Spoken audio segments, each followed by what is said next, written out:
بسم اللہ الرحمن الرحیم۔ ناظرین حضرات، آپ کی خدمت میں احکام حمل اور بچہ سخت کرنے کے احکام بیان کیے جا رہے ہیں۔ اگر آپ نے ابھی تک ہمارے چینل کو سبسکرائب نہیں کیا ہے تو سبسکرائب کر لیں۔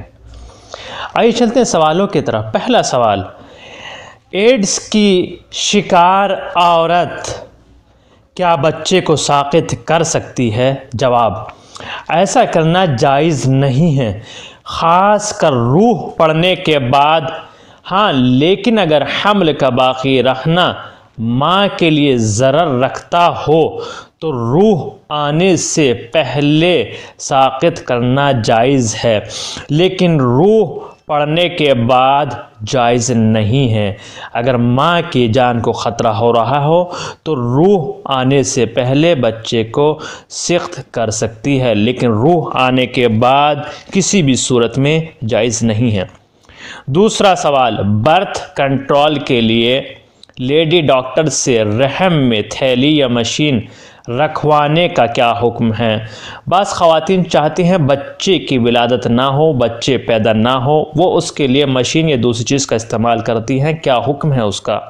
جواب، اگر ایسے کرنے سے نطفہ ٹھہر جانے کے بعد اس کے سقط کا خطرہ ہو تو احتیاط واجب کی بنا پر جائز نہیں ہے، اور اگر ایسا نہ ہو تو کوئی حرج نہیں ہے۔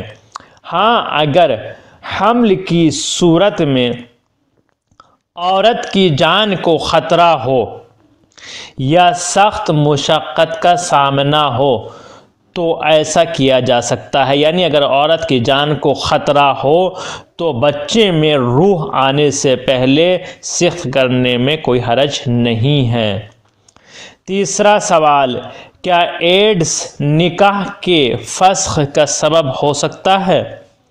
جواب، فسخ کا سبب نہیں ہو سکتا، لیکن اگر مرد ایڈز میں مبتلا ہو گیا ہے اور اس وجہ سے اپنی زوجہ سے ہم بستری نہیں کر سکتا، ملاقات نہیں کر سکتا ہے، اس کے پاس نہیں سو سکتا ہو، تو اگر عورت تحمل نہ کر سکتی ہو اور حرام میں پڑنے کا خوف ہو، احتیاط واجب کی بنا پر اگر وہ طلاق چاہے تو اسے طلاق دینا ضروری ہے، یعنی اگر ایڈز کی وجہ سے شوہر بیوی کے پاس نہ جائے تو ایسی صورت میں بہتر ہے مرد عورت کو طلاق دے، اور اگر عورت کو بالکل ہی چھوڑ دے اور اس کو طلاق بھی نہ دے اور نہ اس کے پاس جائے تو وہ عورت حاکم شرع سے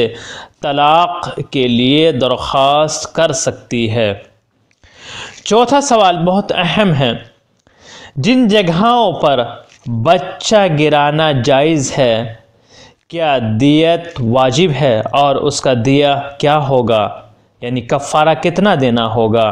جواب، اگر ماں مستقیم طور پر حمل کو ضائع کرے، بچہ سقط کر دے، گرا دے، تو اس پر دیہ واجب ہے، کفارہ دینا واجب ہو جائے گا، اور اسے چاہیے کہ باپ یا دوسرے وارثوں کو دیا جائے، اور اگر خود باپ ضائع کرے تو اس پر واجب ہے، یعنی باپ پر واجب ہے کفارہ دے، اور وہ ماں یا دوسرے وارثوں کو دیا جائے گا۔ اگر ماں سخت کر رہی ہے تو اس کا کفارہ باپ کو دے، اگر باپ سخت کرا رہا ہے تو اس کا کفارہ ماں کو دیا جائے گا، اور اگر ڈاکٹر گرا رہا ہے تو اس پر واجب ہے، گرچہ اس نے یہ کام ماں باپ کی درخواست ہی کیوں نہ کیا ہو، مگر یہ کہ ڈاکٹر کو وارث معاف کر دیں۔ حمل ضائع کرنے کا دیہ جو کفارہ ہے وہ کتنا اور کس صورت میں دیا جائے گا؟ 5250 مثقال چاندی اگر لڑکا ہو اور اس میں جان آ چکی ہو اور اس کا نصف اس کا آدھا اگر لڑکی ہو، جان آ چکی، یعنی بچے میں اگر روح داخل ہو چکی ہو تو اس کا کفارہ کتنا ہوگا؟ 5250 مسقال اگر لڑکا ہے، اور اگر لڑکی ہے تو اس کا آدھا دینا پڑے گا۔ 105 مسقال چاندی اگر نطفہ ہو اور اس کو گرا دیا جائے، 210 مسقال چاندی اگر خون جامد ہو، یعنی پہلے مرحلے جو ہوتے ہیں اس میں سے پہلے نطفہ ہوتا ہے پھر خون جامد ہوتا ہے تو 210 مسقال۔ 315 مسقال چاندی اگر گوشت بن گیا ہو، گوشت ہو۔ 420 مسقال چاندی اگر ہڈی ہو، یعنی ہڈی بن گئی ہو۔ 525 مسقال چاندی اگر پورا بدن بن چکا ہو اور بنا بر احتیاط واجب جان نہ آنے سے پہلے لڑکے اور لڑکی میں فرق نہیں ہے۔ اگر بچے میں روح داخل نہیں ہوئی ہے تو کوئی فرق نہیں ہے، لڑکا ہو یا لڑکی ہو، جو مسقال کی مقدار بیان کی ہے وہ دینا پڑے گا۔ لیکن اگر روح داخل ہو چکی ہے تو 5250 لڑکے کا اور اس کا آدھا لڑکی کے لیے دینا پڑے گا۔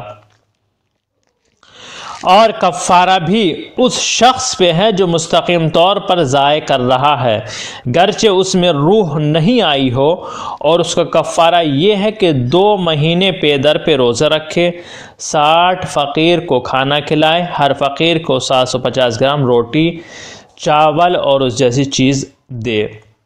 روح چوتھے مہینے میں آ جاتی ہے مگر یہ کہ جدید وسائل کے ذریعے خلاف ثابت ہو، لیکن اگر ماں مجبور ہو کہ روح آنے سے پہلے بچے کو ضائع کرے تو اس پر کفارہ نہیں ہے۔ اور اگر آپ کا کوئی سوال ہو تو کمنٹ باکس میں ضرور ٹائپ کریں، انشاءاللہ آئندہ ویڈیو میں بیان کیا جائے گا، اور باقی اسی کے سوال اسی کے متعلق بیان کیے جائیں گے۔ اگر آپ نے سبسکرائب نہیں کیا ہے تو سبسکرائب کرتے رہیں اور شیئر کرنا نہ بھولیں۔